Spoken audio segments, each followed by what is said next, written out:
So welcome back to this channel IBMI classes. और ये video हम हिंदी में रिकॉर्ड करेंगे। तो यहाँ पर हम इंटरव्यू क्वेश्चंस ऑन DB2। सो इसकी हम सेकंड वीडियो बना रहे हैं और इसमें भी 5 क्वेश्चंस हैं इंटरव्यू के, जो कि इंटरव्यू में पूछे जा सकते हैं। तो लेट्स डिस्कस।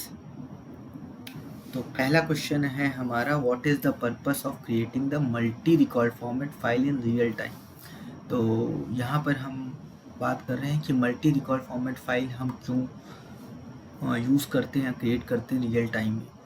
तो सबसे पहले हम बात करते हैं मल्टी रिकॉर्ड फॉर्मेट फाइल जो है वो किसको हम बोल रहे हैं, किसको डिनोट कर रहे हैं। तो वो LF की बात कर रहे हैं हम यहाँ पर। तो यहाँ पर क्या होता है, हमारे पास मान लीजिए कि एक से ज़्यादा PF हैं और हमें उन PF को कंबाइन करके एक LF चाहिए। हम सबसे पहली बात तो उन PF पर एक एक LF बना सकते हैं जो कि सेपरेट LF है, तो सिंगल फॉर्मेट LF जिन्हें बोलेंगे हम। और हम चाहें तो मल्टी फॉर्मेट LF भी बना सकते हैं। इस पर मैंने अपने चैनल में एक वीडियो बनाई है जो आप देख सकते हैं, शुरुआत में ही होगी बिल्कुल। और यहाँ पर क्या होगा कि एक से ज़्यादा PF को मैंने कंबाइन किया तो उनके मल्टीपल, मतलब पहली PF का एक रिकॉर्ड फॉर्मेट होगा, दूसरी PF का दूसरा रिकॉर्ड फॉर्मेट होगा, तीसरी का फॉर एग्जांपल तीसरा रिकॉर्ड फॉर्मेट है। तो इन तीनों को कंबाइन करके या दो को कंबाइन करके मैंने एक LF बना दी, तो उसमें उन दोनों के ही रिकॉर्ड फॉर्मेट आ गए। तो इसे बोल दिया हमने मल्टी फॉर्मेट LF, जिसमें एक से ज़्यादा PF को कंबाइन करके हमने बनाया है, तो उसमें मल्टीपल फॉर्मेट आ गया, रिकॉर्ड फॉर्मेट आ गया, तो इसे मल्टी फॉर्मेट LF बोल दिया। अब हम इसको क्यों यूज़ करते हैं, हमने रियल टाइम सिचुएशन देखी होगी कि फॉर एग्जांपल मुझे किसी प्रोग्राम में एक से ज़्यादा फाइल्स को यूज़ करना है। अब वो आपस में लिंक्ड हैं, वो सारी फाइल्स मान लीजिए किसी पर्टिकुलर इन्फॉर्मेशन को फेच करती हैं, और मैं चाहता हूँ कि सारी फाइल्स को मुझे डिफ़ाइन करना पड़ेगा अपने प्रोग्राम में। देन फिर मैं उनके लिए, सबके लिए रीड लगाऊंगा। पहले इस फाइल से रीड किया, अगर इसमें रिकॉर्ड मिला तो दूसरी रीड करो, दूसरी में मिला तो तीसरी रीड करो, फिर इससे रिकॉर्ड, इससे डेटा निकालो, ये वाला डेटा इससे निकालो। तो मैंने 4-5 फाइलों में रीड मारा, डू वाइल मारा, मान लीजिए मल्टीपल रिकॉर्ड सर्च कर, डू लूप किया। तो ये सब करने में मेरा प्रोग्राम जो है उसमें लूप्स और रीड्स के जो ऑपरेशन है वो बढ़ जाएंगे। तो हम अगर हम चाहें तो इसको मिनिमाइज़ कर सकते हैं। तो हम इसके लिए मल्टी फॉर्मेट LF का कॉन्सेप्ट यूज़ कर सकते हैं। तो इसमें सिर्फ हमें अपनी मल्टी फॉर्मेट LF को डिफ़ाइन करना पड़ेगा स्पेक्स में।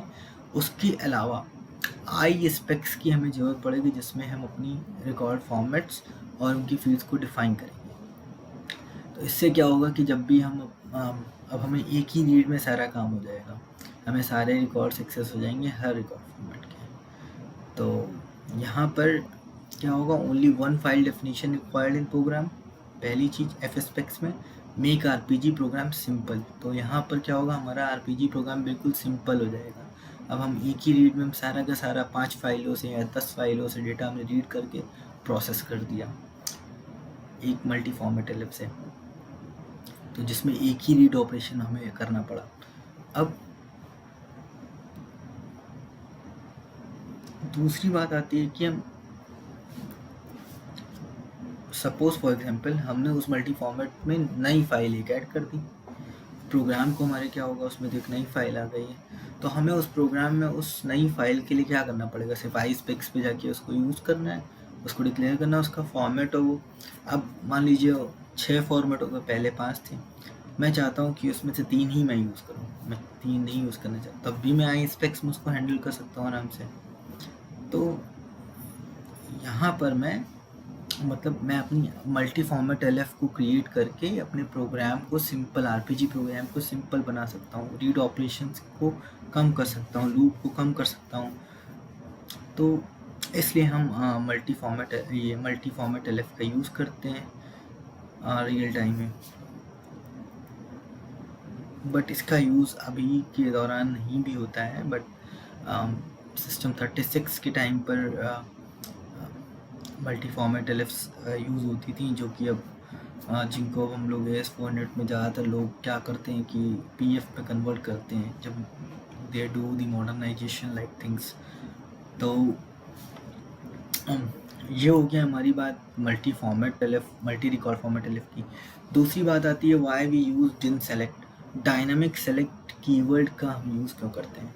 तो ये सबसे पहली चीज़ जो है ये एलएफ में यूज़ होती है, ये पता है। अब हम बात करते हैं एलएफ। एलएफ तो एक व्यू होता है किसी पीएफ पर। तो अब आती है बात यहाँ पर कि डिन सेलेक्ट यूज़ कब होता है? Dynamic select. तो सेलेक्ट की बात है, तो सेलेक्ट की जब बात एलएफ में आती है तो हमें बिल्कुल सीधे हमारे माइंड में टिक करता है सेलेक्ट और ओमिट क्राइटेरिया। तो जब भी हम सेलेक्ट और ओमिट क्राइटेरिया यूज़ करते हैं तो हम उसके साथ डायनामिक सेलेक्ट यूज़ कर सकते हैं। तो हम रन टाइम पर सेलेक्ट और ओमिट को परफॉर्म कर सकते हैं। अब हमारी बात आती है रन टाइम से। तो सबसे पहले तो ये जान लीजिए कि ये फाइल लेवल कीवर्ड होता है, can only B use in LF. दूसरी थिंग, अब यहाँ पर हम बात करते हैं सेलेक्ट और ओमिट क्राइटेरिया। हमें पता ही है कि हम फिल्टर कर सकते हैं डेटा को, सबसेट कर सकते हैं डेटा को। अब बात आती है सेलेक्ट ओमिट को रन टाइम पर क्या क्या बोलना चाहते हैं हम। तो फॉर एग्जांपल आपने सेलेक्ट और ओमिट लगाया सिंपल किसी एलएफ पर, जब आप उसको प्रोसेस करते हैं तो उस टाइम पर आप जो जिन रिकॉर्ड्स को प्रोसेस कर रहे होते हैं वो वही रिकॉर्ड होते हैं जो कि सेलेक्ट और ओमिट क्राइटेरिया में आए using simple select and omit, जहाँ पर हमने डिन सेलेक्ट का यूज़ नहीं किया पर। तो इसमें हमारा एक्सेस पाथ ऑलरेडी क्रिएटेड होता है यूजिंग सेलेक्ट एंड ओमिट। ठीक है, अब बात करते हैं कि डिन सेलेक्ट की क्या होता है फिर। तो डिन सेलेक्ट में क्या होता है, हमारा प्रोग्राम रन टाइम पर जब भी हम रीड ऑपरेशन परफॉर्म करते हैं अपने प्रोग्राम में, रीड करते हैं उस फाइल को, रीड दिस फाइल, उस टाइम पर हमारे सारे के सारे, फॉर एग्जांपल मैं सारी की सारी फाइल को प्रोसेस कर रहा हूँ रीड करके, और मैंने डिन सेलेक्ट और सेलेक्ट स्पेसिफाई किया हुआ है, तो अब उस रन टाइम पे सारे के सारे रिकॉर्ड पढ़े जाएंगे। सारे रिकॉर्ड पढ़ेगा सिस्टम और क्या करेगा, फिर उसको रन टाइम पर उसी टाइम पर टेस्ट करेगा कि क्या ये सेलेक्ट और ओमिट जो लगाया है हमारा एलएफ में, क्या उस क्राइटेरिया को फुलफिल कर रहा है। अगर वो कर रहा है तभी उस रिकॉर्ड को प्रोसेस करने के लिए फाइल में आगे बढ़ेगा, वरना उसको स्किप करेगा और नेक्स्ट रिकॉर्ड को चेक करेगा। इस तरीके से वो सारी की सारी फाइल के मतलब उस फाइल के सारे रिकॉर्ड्स को चेक करेगा और टेस्ट करेगा रन टाइम पर, उसी टाइम पर जिस समय रीड हो रहे हैं वो, कि ये रिकॉर्ड के सेलेक्ट और ओमिट क्राइटेरिया में फुलफिल हो रहे हैं। अगर हो रहे हैं तो इसको प्रोसेस करो, नहीं तो इसको स्किप कर दो, नेक्स्ट रिकॉर्ड चेक करो कि वो वाला सेलेक्ट और ओमिट में हो रहा है। तो इस तरीके से हमारा ये रन टाइम पे प्रोसेस होगा सबसे पहले सेलेक्ट एंड ओमिट। दूसरी चीज़ कि इसमें अब हमारा कोई भी हमारा एक्सेस पाथ मेंटेन नहीं होगा, जो कि हमारे लिए एफिशिएंट हो जाएगा थोड़ा ज़्यादा। सबसे बड़ी चीज़ ये यहाँ पर एक्सेस पाथ की हो गई। और दूसरी चीज़ ये भी होती है कि सेलेक्ट एंड ओमिट हम वहीं पर यूज़ कर सकते हैं जहाँ पर हमारे एलएफ में की हो। अगर की नहीं है तो हम सेलेक्ट एंड ओमिट नहीं यूज़ कर सकते हैं। बट एक तरीका है, वो तरीका है ये डिन सेलेक्ट का। अगर की नहीं है तो भी हम कर सकते हैं यूज़, हम डिन सेलेक्ट कीवर्ड स्पेसिफाई कर दें। अगर हमने डिन सेलेक्ट कीवर्ड स्पेसिफाई कर दी और हमारे फाइल की नहीं है, उसमें कोई की नहीं है, तो जो भी अराइवल सीक्वेंस में डेटा आ रहा होगा वो सेलेक्ट होगा, उसको सेलेक्ट करेगा वो रन टाइम पे। तो तरीके हैं, और ये सब ये हमने जो बात की है ये why we use gen select keyword in LF. So this is the thing about, this is all about that gen select keyword. अब तीसरे क्वेश्चन की ओर बढ़ते हैं, what is the purpose of allow null keyword। तो allow null keyword वो था LF में, ये होता है PF में। तो ये फील्ड लेवल कीवर्ड है, use in PF only, used with a field to allow null values. Allow null keyword से के नाम से ही मतलब निकल रहा है कि allow null value, null value को अलाउ करो। अगर हम ये कीवर्ड मेंशन ना करें, सिंपल हम एक पीएफ बनाते हैं जिसमें हम रिकॉर्ड फॉर्मेट देते हैं, उसका नाम देते हैं, फिर नीचे फील्ड देते हैं, फील्ड की लेंथ देते हैं, डेटा टाइप देते हैं, फिर नीचे अगर मुझे की स्पेसिफाई करनी है तो मैं करता हूँ। उससे पहले अगर मुझे कोई फाइल लेवल कीवर्ड देना है, फीफो, लीफो, यूनिक, रेफ, पी रेफ, कुछ भी देना है मुझे, हाँ पी फाइल नहीं, पी फाइल तो एलएफ में यूज़ होता है, तो और देना है तो मैं वो सब दे सकता हूँ। तो यहाँ पर क्या होता है, अगर मैं उस फील्ड के आगे अलाउ नल नहीं लिखूँगा तो बाय डिफ़ॉल्ट फिजिकल फाइल में पीएफ में जो जिसमें हम डीडीएस लिख रहे हैं, ये डीडीएस लिख रहे हैं, तो उस केस में क्या होगा कि उन फील्ड्स की में नल अलाउ नहीं करेगा। जब भी आप नल इंसर्ट करने की कोशिश करेंगे उन फील्ड्स में तो वो अलाउ नहीं करेगा जब तक आपने उसमें अलाउ नल कीवर्ड यूज़ नहीं किया होगा उन फील्ड्स के लिए, उन पर्टिकुलर फील्ड्स के लिए जिसमें आप नल वैल्यू इंसर्ट कराना चाहते हैं। तो डिफ़ॉल्ट नॉट नल वैल्यू होगी, नल वैल्यू नहीं होगी, नॉट नल। बट अगर टेबल की बात कर लें जो क्रिएट टेबल से बनती हैं, तो अगर वहाँ पर हम नॉट नल स्पेसिफाई ना करें तब तक उसमें नल वैल्यू नहीं आएगी। नल नॉट नल स्पेसिफाई ना करें तब तक उसमें हम नल वैल्यू इंसर्ट करा सकते हैं। तो मतलब कि पीएफ में जो डिफ़ॉल्ट होता है वो नॉट नल होता है फील्ड के लिए वैल्यू, और टेबल में डिफ़ॉल्ट जो होता है वो नल होता है। तो टेबल में अगर मैंने टेबल बनाई है और उसके हर फील्ड के आगे नॉट नल नहीं लिखा तो हम उसमें नल वैल्यू इंसर्ट करा सकते हैं बाय डिफ़ॉल्ट। अगर हम उसमें कोई डेटा नहीं देते तो बाय डिफ़ॉल्ट नल वैल्यू उसमें इंसर्ट होगी। और पीएफ में अगर हम अलाउ नल यूज़ नहीं करते हैं तो उसमें नल वैल्यू नहीं जाएगी तब तक। तो दोनों ही एक दूसरे के अपोजिट। टेबल में डिफ़ॉल्ट नल होता है, डिफ़ॉल्ट फील्ड्स नॉट नल होती हैं इसमें पीएफ में। अब क्वेश्चन 4 आता है, what is the use of multi member PF in real time. Multi member PF, सबसे पहले पीएफ एक होती है, पीएफ एक फिज़िकल फाइल है जिसमें हम डेटा स्टोर करते हैं। अब उसके बाद क्या होता है कि जब भी हम क्रिएट पीएफ करते हैं तो क्या होता है उस फाइल के साथ हमारा एक मेंबर बनता है और उस मेंबर का नाम सेम होता है। तो बेसिकली जब हम अपने प्रोग्राम में उस फाइल को रीड कर रहे होते हैं हम उस फाइल को नहीं रीड करते हैं, उसके मेंबर को रीड कर रहे होते हैं, डिफ़ॉल्ट मेंबर को, जो कि सिंगल मेंबर पीएफ कहलाता है। तो यहाँ पर जब हम सिंगल मेंबर पीएफ को यूज़ कर रहे होते हैं, रीड कर रहे होते हैं, तब हमें उस मेंबर को ओवरराइट करने की ज़रूरत नहीं है और ना ही हमें उसको यूजिंग ओवरराइट डीबीएफ और ना ही एचटीएमएल। अब मान लीजिए वो मेंबर ना हो तो वो मेंबर नहीं है तो आप कोई डेटा स्टोर नहीं कर सकते, आप उस फाइल में कुछ भी स्टोर नहीं कर सकते। हम उस मेंबर का नाम चेंज कर सकते हैं, कंपाइल टाइम पे हम दे सकते हैं उस मेंबर का नाम कुछ और। फॉर एग्जांपल फाइल का नाम है file1, मेंबर का नाम mbr1 हम प्रोवाइड कर सकते हैं। अगर नहीं देंगे तो file1 नाम से ही बनेगा मेंबर भी। No member can not store data. Multi member PF में क्या होता है कि हम एक से ज़्यादा मेंबर उस फाइल में ऐड करते हैं। किस कमांड का यूज़ करके? ऐड पीएफ कमांड का यूज़ करके। अब दूसरी चीज़, मान लीजिए आपने पीएफ बना दी, उसमें एक मेंबर है, आप जाके ऐड पीएफएम कमांड चला रहे हैं और फिर आपको एरर आएगी। क्यों? क्योंकि जब आप डिफ़ॉल्ट क्रिएट पीएफ करते हैं तो डिफ़ॉल्ट वहाँ पर एक F10 करके नीचे आके जब आप चेक करेंगे तो मैक्स MBRD पैरामीटर होता है। तो अगर उस पैरामीटर की वैल्यू जो डिफ़ॉल्ट होती है वो 1 होती है। अगर आप उसको एक से ज़्यादा सेट नहीं करेंगे तो आप नेक्स्ट मेंबर जो हैं मल्टीपल मेंबर्स उसमें ऐड नहीं कर सकते। फॉर एग्जांपल आपने 5 किए हैं तो 5 मेंबर्स आप ऐड कर सकते हैं, एक तो ऑलरेडी ऐड होगा तो 4 और ऐड कर सकते हैं। तो इसके लिए अगर आपको मल्टीपल ऐड करने हैं, आपको नहीं पता कितने करने, तो आप स्टार मैक्स सेट कर सकते हैं वैल्यूज़ की।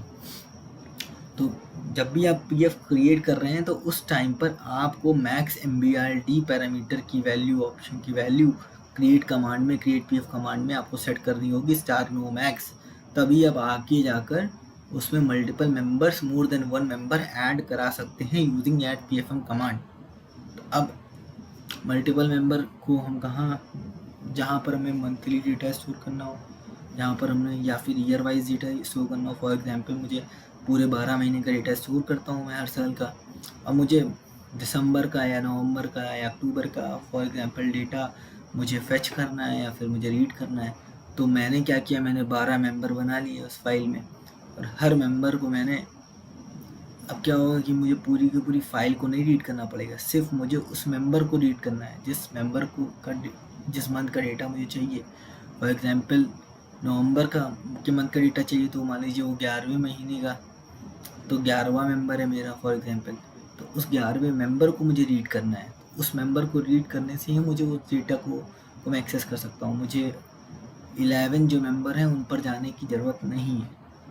तो इससे हमारा प्रोसेसिंग फास्ट हो जाएगी, पहली चीज़ तो ये। और ऊपर से मुझे एक ही फाइल को रीड करना पड़ेगा, बार बार मुझे 10 फाइलों को जाके चेक नहीं करना है कि इस फाइल के लिए ये या इस फाइल के लिए ये।